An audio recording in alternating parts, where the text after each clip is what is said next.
Have you heard the story of Cain and Abel? It's a story in the Bible that talks about two brothers, Cain and Abel. It's in Genesis chapter 4. Story is about Cain who killed his younger brother Abel. And God asked, "Where's Abel?" Cain responded with, "Am I my brother's keeper?" And I flipped this on my life, and I believe that your brother, older brother at least, is your keeper. And this is me and my brother. He's 6 years older than me. And I'm going to show you why he should be this tribute for him. So, my brother is someone that is very resilient on his dreams and does anything for his dreams. He played travel baseball since he was 5 years old. He led his high school team to a state championship, flourished in college baseball, was drafted by the Miami Marlins, was a minor league player of the year for the Miami Marlins, and then played professional Mexican baseball. I'm going to explore how my brother's relentless pursuit to his dream to become a baseball Hall of Famer. We're going to be focused on his resilience, his achievements, and the obstacles he overcame. His journey has taught me a lot and how to be resilient and be a person of strength. The three things we're going to be speaking about is we're going to talk about my brother's dedication to his craft and how he puts in hard work. I'm going to highlight my brother's accomplishments and challenges on his journey. And I'm going to explore what I have learned from his journey, how I admire him, and why he deserves this tribute. There's three things that my brother does pretty much every day without even realizing it. He improves his mind, his body, and spirit, first off. The way he does that is he practices every single day. So he fields, he throws, he hits the batting practice every single day. He works out all the time, and he reads the Bible to improve his spirit. And then he studies to improve his crafts. He does that by looking at film of the pitcher that he's probably going to face that day. And he looks at baseball videos, training videos, and he also teaches others. So he does training with kids. He does training with teams, private lessons with teams, and he does clinics. So that's with like a whole bunch of kids.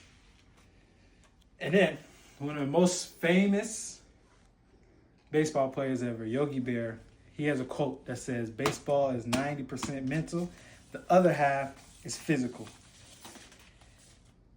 My brother is probably one of the most positive people that I know.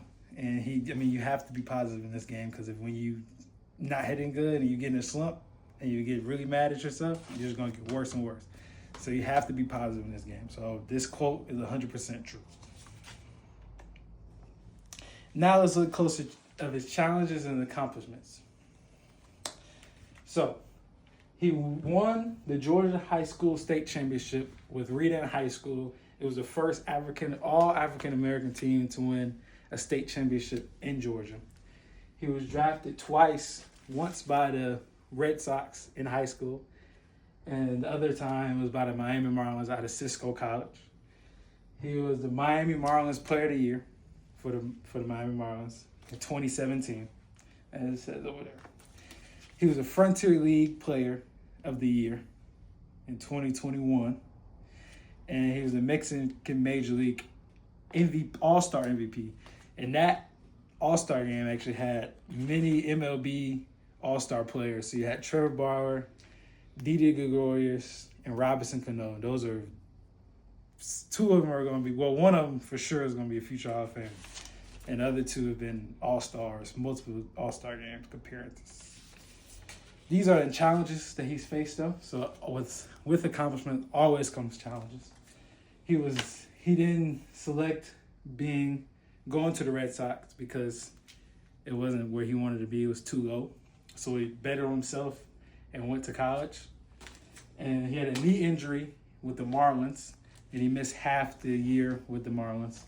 And that, I think, caused him to be traded from the Marlins to New York Yankees. And then from the New York Yankees, he got released. I conducted a focus group conversation with my parents to get their perspective on my brother's journey.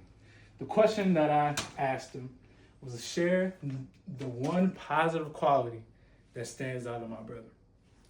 My mother said he was born with a gift that he is confident in ability and enjoys playing the game that he has passion for. This makes him continue his pursuit for greatness. My dad said, I think that he has, from a young age, understood the importance of hard work and knowing what others may have more talent than you or more athletic, but never let anyone out hustle you. It costs nothing to hustle.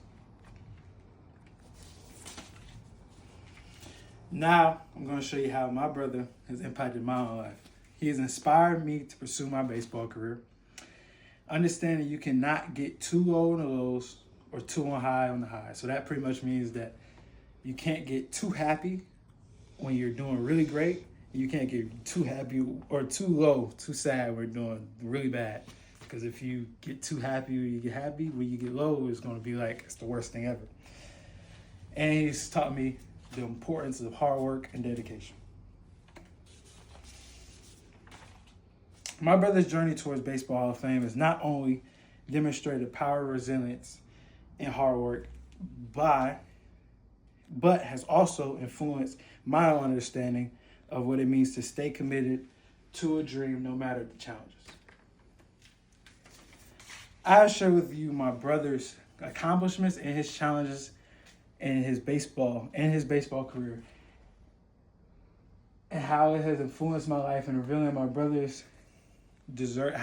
my brother deserves to be recognized for hard work, dedication, and perseverance. I want to leave you with this final quote. A life is not important except in the impact it has on others' lives. And that quote is by one of the most famous baseball players. I wouldn't be able to play, and he definitely wouldn't be able to play baseball without Jackie Robinson. I hope this tribute also inspires you to achieve your dreams. That my brother.